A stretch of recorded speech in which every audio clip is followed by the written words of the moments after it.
मैं Shri K B. Agarwal, English medium school से संगीता जालानी।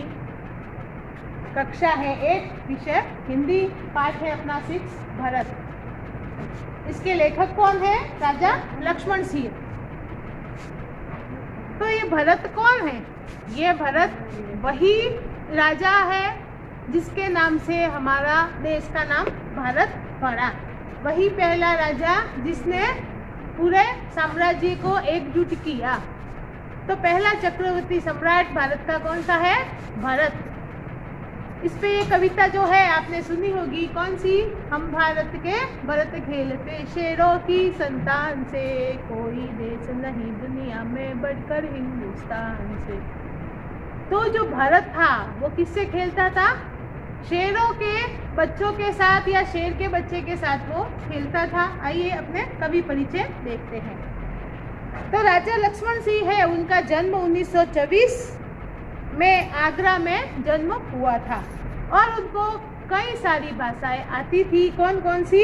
हिंदी, संस्कृत, अंग्रेजी, फारसी, बंगला और अरबी भाषा भली भांति यानी अच्छी तरह से वो जानते थे।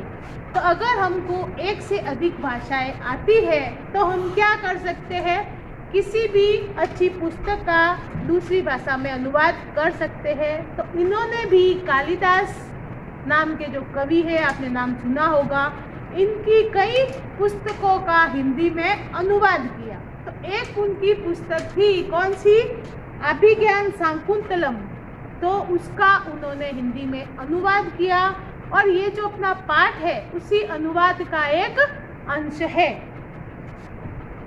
इन्होंने कालिदास के अभिज्ञान शाकुंतलम, मेघदूत और रघुवंश के पुस्तक का हिंदी में अनुवाद किया, जिसमें उनको पुरस्कार मिला है।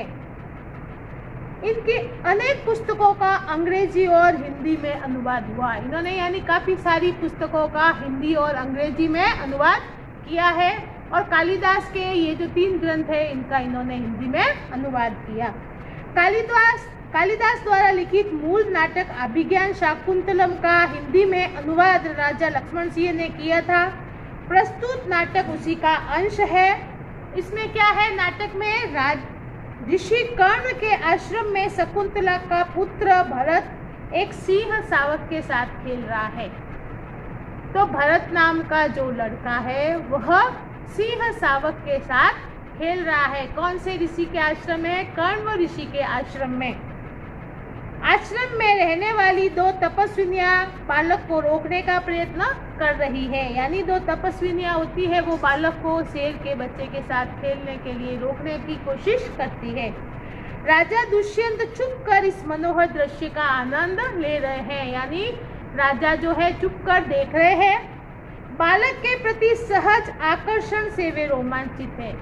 वह जो बालक है भरत नाम का, उसके प्रति उनका सहज में ही क्या हो रहा है? आकर्षित हो रहे हैं वो उसकी ओर। उनको क्या लग रहा है कि काश ऐसा मेरा पुत्र होता। उनसे रहा नहीं गया और वे बालक के पास पहुंच गए, उसे गोद में उठाकर प्यार किया और सोचने लगे काश यह बालक मेरा पुत्र होता।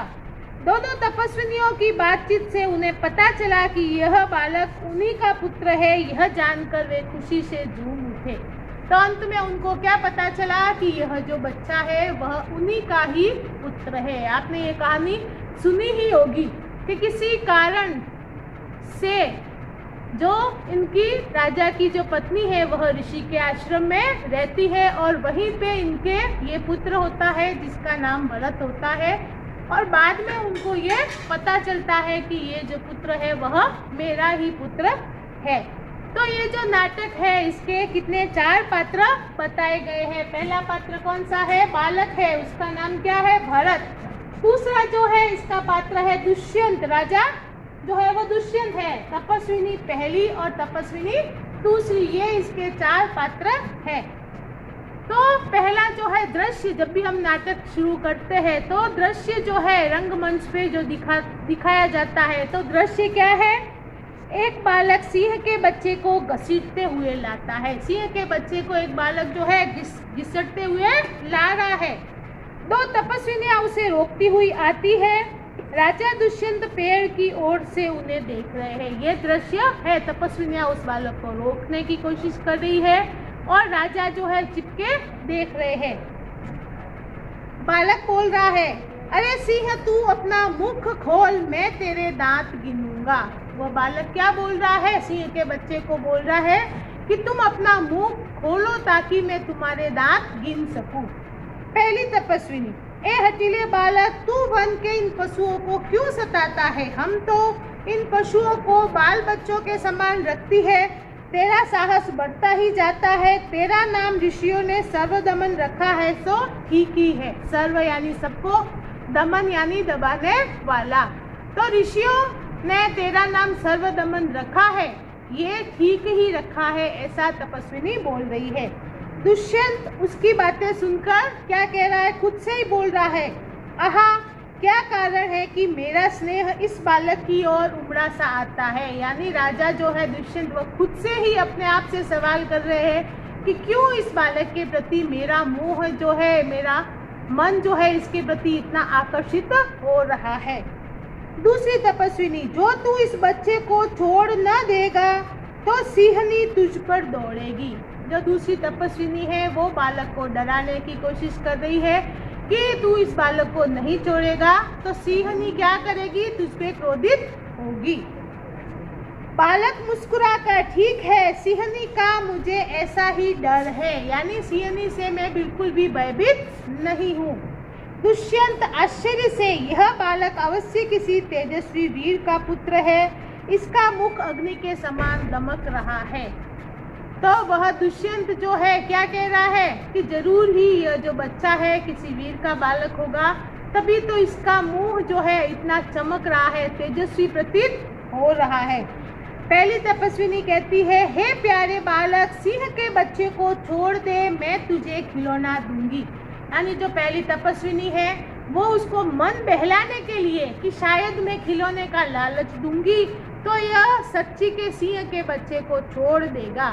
तो वो क्या कह रही है कि अगर तू इस सिंह के बच्चे को छोड़ देगा तो मैं तुझे खिलौना दूंगी। बालक हाथ पसार कर, यानी आगे कि भाई पहले दो मुझे खिलौना, तो हाथ पसार कर पहले खिलौना दे दो, लाओ कहाँ है। बालक क्या कह रहा है कि इस बच्चे को, सिंह के बच्चे को छोड़ दूं, लेकिन पहले मुझे खिलौना दो जिसके साथ मैं खेल सकूं। दुष्यंत दूर से बालक की हथेली को देखकर, दुष्यंत ने दूर से उसकी हथेली देखी। क्या देखा उसमें?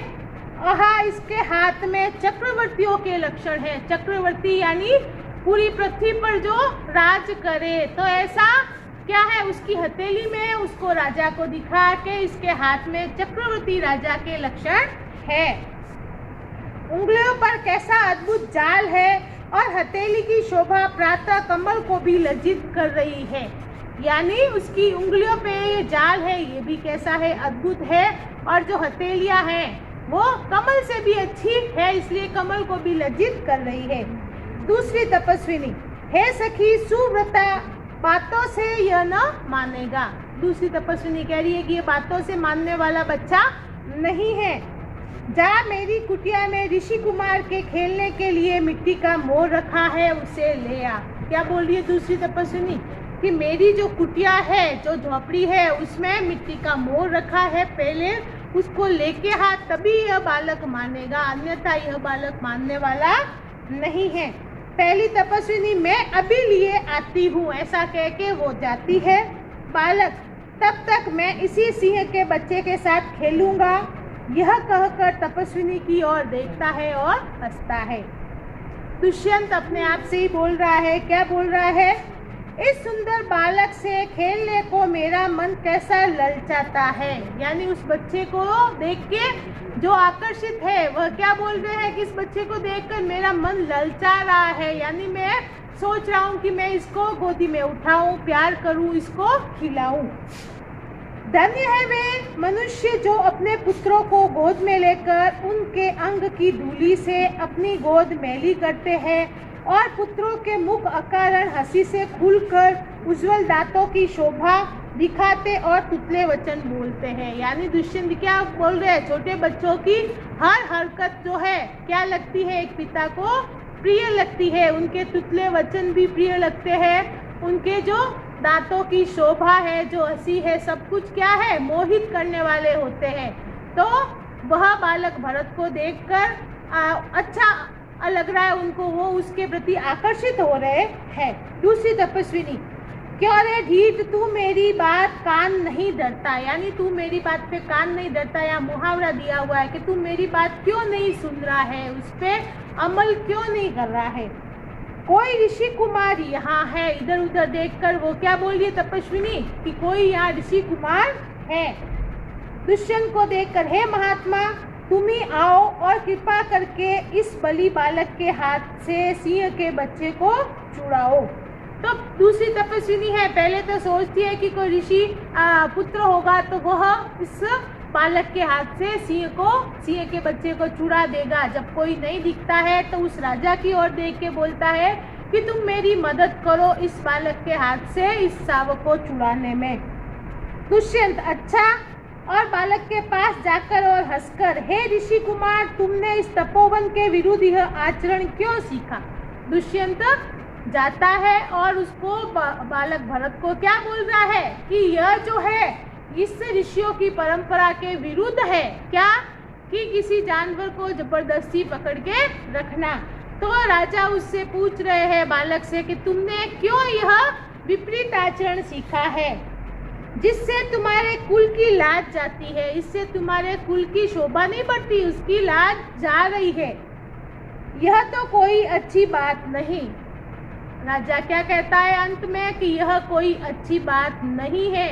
जब ये बात वो कहता है तो उसका प्रभाव बालक भरत पे इतना अच्छा पड़ता है कि वह तुरंत ही उस सिंह के बच्चे को छोड़ देता है। जैसे एक पिता अपने पुत्र को कोई बात कहता है और बच्चा मान जाता है, इसी प्रकार बालक भरत भी जो है इस बात को मान गए और तुरंत ही उन्होंने उस सिंह के बच्चे को छोड़ दिया। तो तपस्विनी ये देख के क्या है, आश्चर्यचकित है कि हमने तो इतनी बार कहा लेकिन इस बालक ने हमारी बात पे कान नहीं धरा, ध्यान से सुना नहीं। लेकिन इस जो व्यक्ति की है, जो अनजान व्यक्ति है, इसकी बात को उसने तुरंत सुन लिया और तुरंत अमल कर दिया। तो इतना ये पार्ट अपने इस वीडियो में देखा। नेक्स्ट दूसरे वीडियो में आगे का पार्ट देखेंगे।